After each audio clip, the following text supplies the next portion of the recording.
Olá, essa é a sétima aula do curso Visualização de Dados em Python. E hoje eu vou continuar a aula anterior, mostrando configurações adicionais que você consegue fazer no gráfico de barras com a biblioteca Matplotlib. Se você ainda não é inscrito no canal, se inscreva e aproveite e dê o seu like no vídeo. Vamos começar!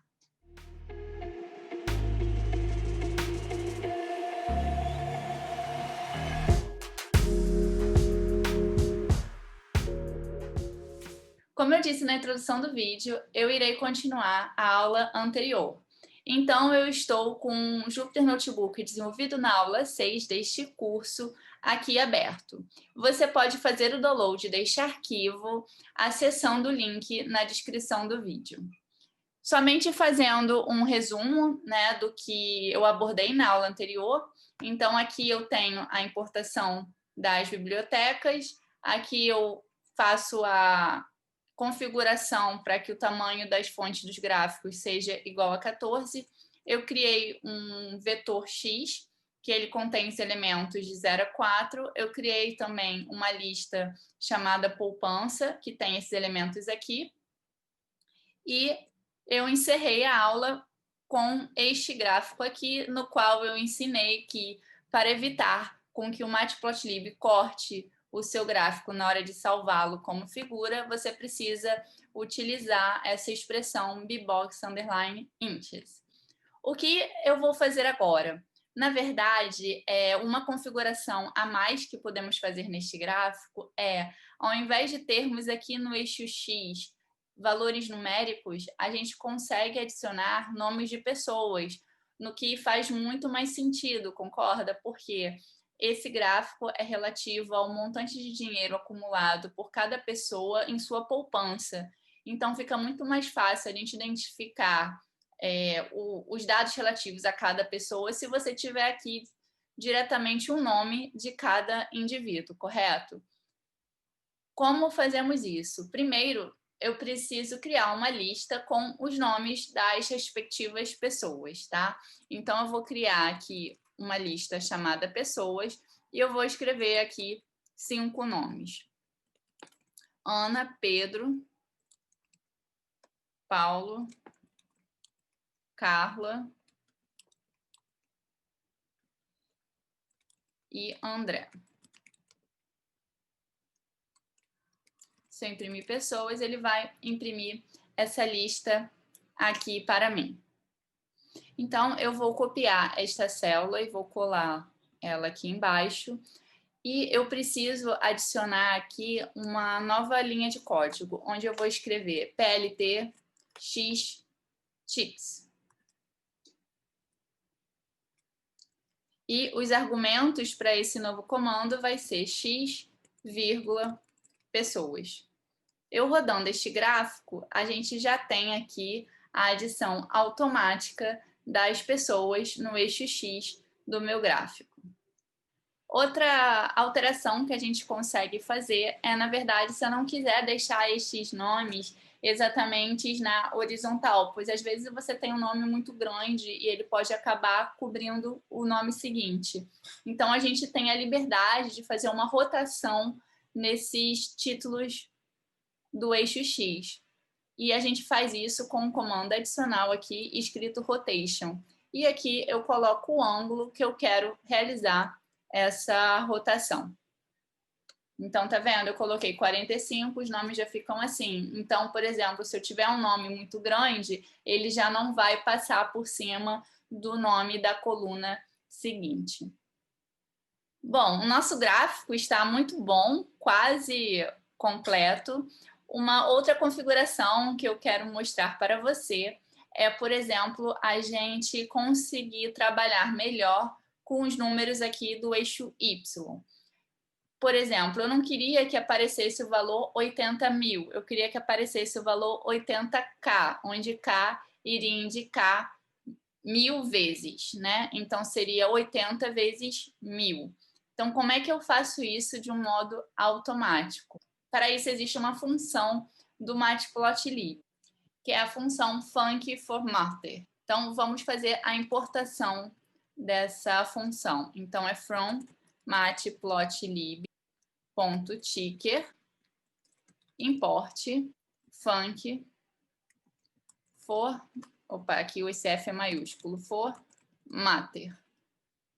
Bom, antes eu preciso criar uma função que vai ser responsável por modificar os valores numéricos do eixo y na formatação que eu desejo. Essa função eu vou chamar de 1000 e ela recebe dois argumentos: o valor numérico que eu quero modificar e a posição desse número no seu eixo y, tá? E essa função ela me retorna uma string que vai ser rcifrão e o elemento numérico, multiplicados por um E a menos 3, ou seja, divididos por 1000. E a formatação desse número, eu quero que ele tenha uma casa decimal. Agora eu vou criar uma nova variável chamada formatter, que vai chamar essa função, func formatter 1000. Prontinho. Agora eu vou copiar a célula do gráfico e eu vou modificá-lo aqui. Eu preciso escrever que é figure, x igual a plt.subplots. E eu vou agora criar uma linha de comando extra, que vai ser ax.yset_major_formatter. Abro parênteses e aqui eu escrevo a variável que eu criei, formatter. E vou rodar este código. Olha o que aconteceu. Como eu botei aqui ponto 1, né, ele criou aqui uma casa decimal para esse número. Então, e ele já imprimiu automaticamente o rcifrão do número. Ah, eu fiz ele errado, né, porque ele está aqui como se fosse 80, mas ele não é 80, ele é 80.000. Então, aqui na nossa função, eu esqueci, eu vou colocar um casinho para indicar que é 1000. Vou rodar novamente. Vamos ver se consertou sim. Então, aqui eu tenho, significa 80.000, 60.000, 40.000, 20.000 e abaixo aqui de 1000.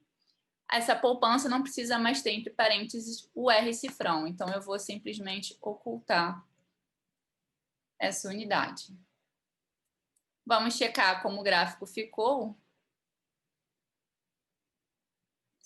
Pronto, aqui está o nosso gráfico. Agora sim, ele está bem configurado, com os nomes também já rotacionados a 45. Uma outra alteração que a gente consegue também fazer nesse gráfico é você diferenciar o rachurado de cada barra vertical. Isso às vezes é importante. Como é que a gente faz isso? A gente faz isso de uma forma bem simples. Eu venho aqui e eu coloco barras, eu vou adicionar um nome para esse PLT bar, e aqui eu vou escrever barras 0, ou seja, eu estou me referindo à primeira coluna aqui, vai ser set_hatch, e aqui eu coloco o rachurado que eu quero, vou colocar o maisinho para ele. Vamos rodar. Ele não dá para ver muito porque ele é uma barra pequena, né? Vamos alterar agora a barra do Pedro, que é a segunda. Então, barras 1, set hash, eu vou colocar ele de bolinha. Então, agora a gente consegue ver essa alteração aqui. O André também a gente consegue alterar. Então, vai ser 0, 1, 2, 3, 4. Ela é a coluna de posição 4. E eu vou colocar com barras diagonais aqui, com linhas diagonais.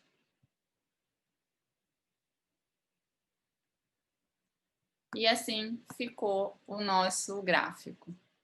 Espero que você tenha gostado desta aula. Se tiver alguma dúvida, escreva nos comentários. E até o próximo vídeo.